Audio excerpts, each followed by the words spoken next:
आप सुन रहे हैं 90.4 कुमाऊं वाणी। अपुन रेडियो अपुन बात। दोस्तों नमस्कार। कुमाऊं सुनने वाले सभी श्रोताओं को आपके रेडियो साथी जितेंद्र रैकवाल की तरफ से नमस्कार। श्रोताओं, मानसून की शुरुआत हो चुकी है। आपदाओं को ध्यान में रखते हुए नैनीताल जनपद भी संवेदनशील रहा है। आज हमारे साथ आपदा न्यूनीकरण विभाग नैनीताल से शैलेश जी हमारे साथ टेलीफोन लाइन पे मौजूद हैं। शैलेश जी, बहुत बहुत स्वागत है सर कुमाऊं सामुदायिक रेडियो में आपका। हाँ, धन्यवाद।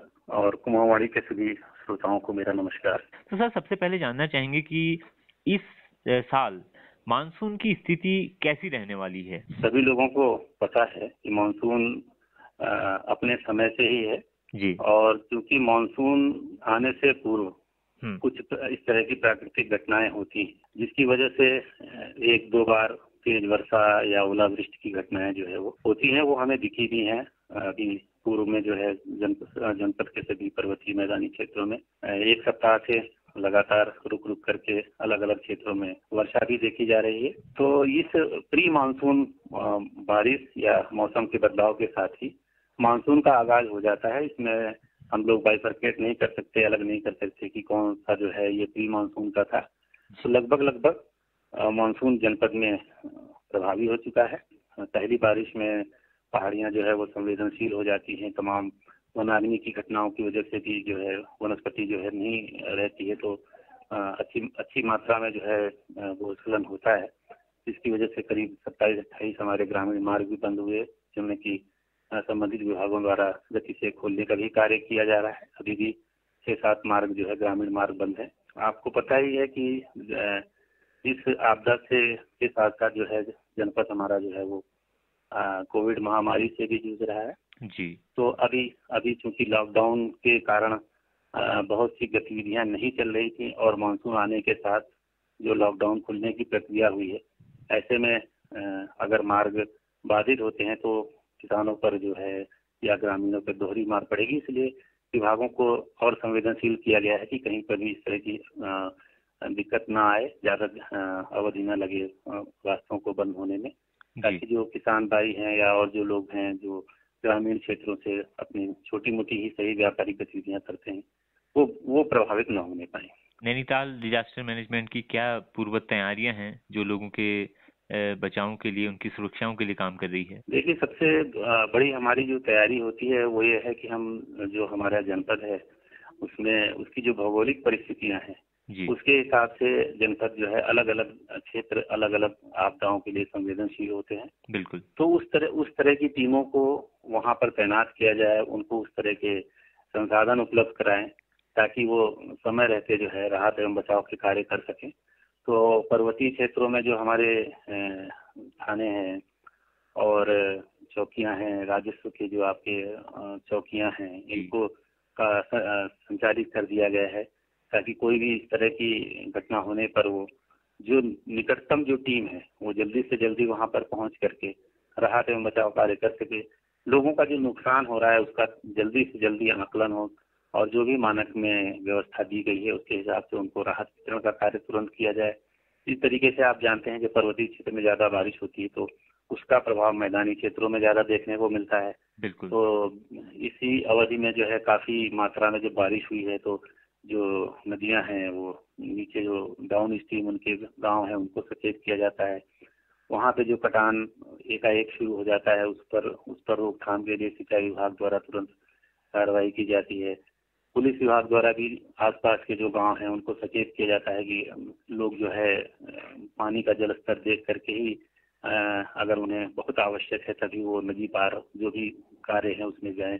अन्यथा होता क्या है कि लोगों को जानकारी होती नहीं है और वो नदी पार किसी कार्य से चले जाते हैं और उसके बाद एकाएक नदी का जलस्तर बढ़ जाता है जिसकी वजह से वो वहां पर फंस जाते हैं। ऐसी स्थिति में हमारी SDRF की जो टीम है या अग्निशमन की जो टीम है, पुलिस विभाग की जो टीम है, उनकी मदद से फिर उनको मशक्कत से काफी मुश्किल से फिर वहां से बचाव का कार्य करना पड़ता है। तो पहले से अगर लोग सचेत रहें कि नदी का जलस्तर बढ़ रहा है, यथासंभव कम से कम ऐसे स्थानों पर जाएं जहां पर कि उन्हें नदी को पार करके फिर वापस आना पड़ता है। काफी जो है खुद से भी बचाव हो सकता है।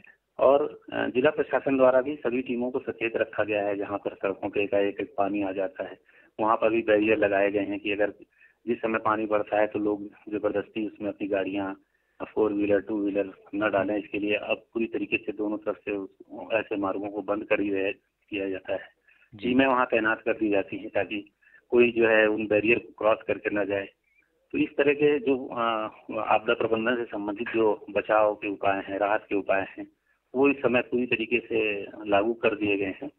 और जो मौसम विभाग से हमें चेतावनियां मिलती रहती हैं समय समय पर कि आने वाले समय में जो वर्षा या भारी वर्षा की संभावना है, उसको त्वरित गति से सभी विभागों को और समुदाय को प्रसारित किया जाता है। जी, इसका दूसरा पक्ष है, जब आपदाएं आती हैं उसके बाद आपदाओं को कम करने के लिए जो सर्वप्रथम बचाव कार्य होता है वो स्थानीय स्तर पर ही लोगों द्वारा या वहाँ के युवाओं द्वारा ये किया जाता है।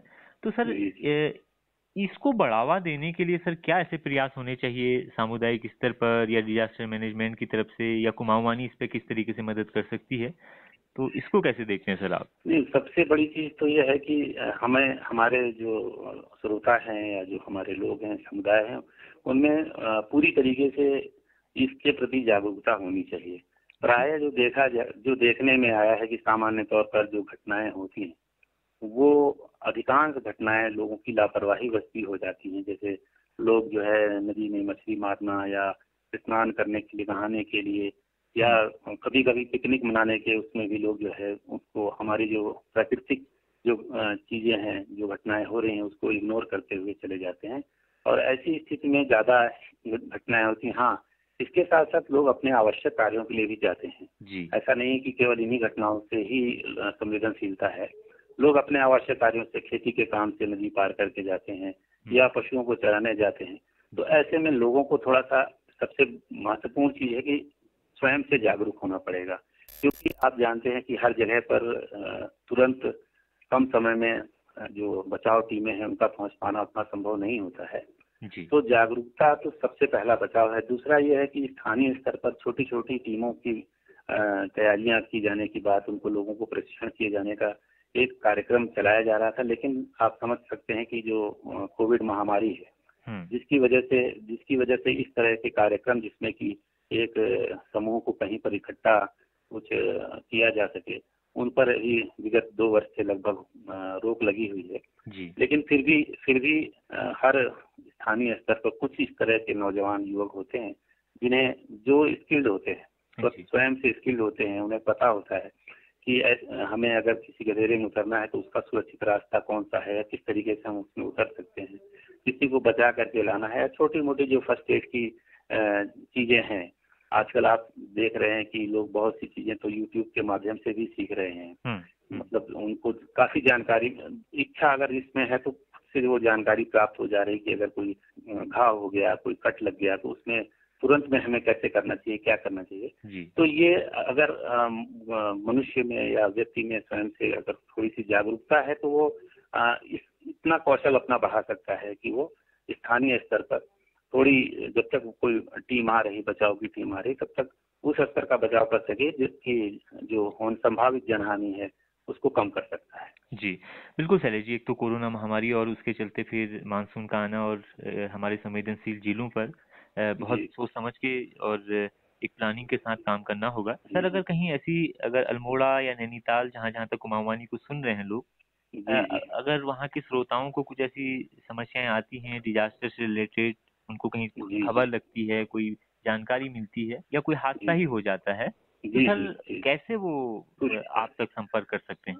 हाँ बिल्कुल, मैं आपको बता दूं कि अब वैसे तो अधिकांशतः मैं ये कह सकता हूँ कि 90% से भी ज्यादा लोग जो है उनको सूचना कहाँ देनी है, ये इस स्थिति से, इस चीज से लगभग अवगत हो चुके हैं, क्योंकि हमारे पास जिस तरह से, जितने सुदूरवर्ती क्षेत्रों से जो सूचनाएं हम प्राप्त कर रहे हैं उससे हमें ये प्रतीत होता है लोग 112 पर भी अपनी सूचना देते हैं पुलिस कंट्रोल रूम को, वो भी आपदा से संबंधित जो भी अगर सूचना है वो हमें प्राप्त हो जाती है।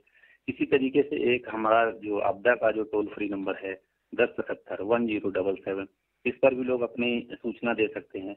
इसी तरह से जो है और भी नियंत्रण कक्ष संचालित किए गए हैं। जैसे हमारे यहाँ का जो नियंत्रण कक्ष है नैनीताल का, वो है 05942231178 और 231179 और 231181, इस तरह के 3 नंबर हमारे यहाँ संचालित हैं।